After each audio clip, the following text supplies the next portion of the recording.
Kamusta mga balibulista? Pinataob ng FAU Lady Tamaraos ang CSB Lady Blazers 21-25, 25-20, 25-17, 25-17. Tinanghal na best player of the game si Chenny Tagaod sa likod ng kanyang 15 points mula sa 14 attacks at 1 ace. Dinaig naman ng DLSU Lady Spikers ang Ateneo Blue Eagles 25-18, 25-20, 20-25, 20-25, 17-15. Best player of the game si Ami Provedo sa likod ng kanang 13 points mula sa 7 attacks, 3 blocks at 3 aces. Winalist naman ng NU Lady Bulldogs ang UP Fighting Marons 25-12, 25-22, 25-17. Best player of the game si Eliza Solomon sa likod ng kanang 10 points mula sa 8 attacks, 1 block at 1 ace.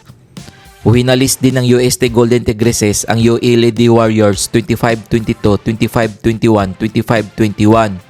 Best player of the game si Angeline Poyos sa likod ng kanyang 15 points mula sa 15 attacks. Kung bago ka pa lamang sa channel na to, mag-like na at subscribe. Heto ang Shiki Super League 2024 Semifinals Classification Round. Ang mga natalong koponan sa quarterfinals ay paglalabanan ng placing classification from 5th to 8th place. Quarterfinals losing Team 1 ay makakalaban ng quarterfinals Team 4. At ang quarterfinals losing Team 2 ay makakalaban ang quarterfinals losing Team 3. Habang ang mga nanalong koponan sa quarterfinals ay magkakaroon ng do or die game semifinals. Maglalaban ang winning quarterfinals Team 1 at winning quarterfinals Team 4. Maglalaban din ang winning quarterfinals Team 2 at winning quarterfinals Team 3. Kung umabot ka dito sa video na to, mag-like na at subscribe.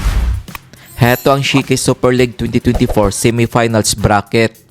Maglalaban ang DLSU Lady Spikers at UST Golden Tigresses para sa do or die game semifinals. Maglalaban naman sa semifinals do or die game ang FAU Tamaraos at NU Lady Bulldogs.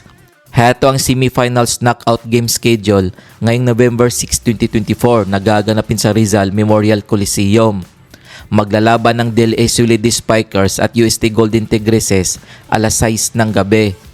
Heto naman ang semifinals do or die game schedule ngayong November 9, 2024 na gaganapin sa Rizal Memorial Coliseum. Magsasalpukan ang FAU Lady Tamaraos at NU Lady Bulldogs alas 6 ng gabi. Kung nagustuhan mo ang video na to, mag-like na at subscribe.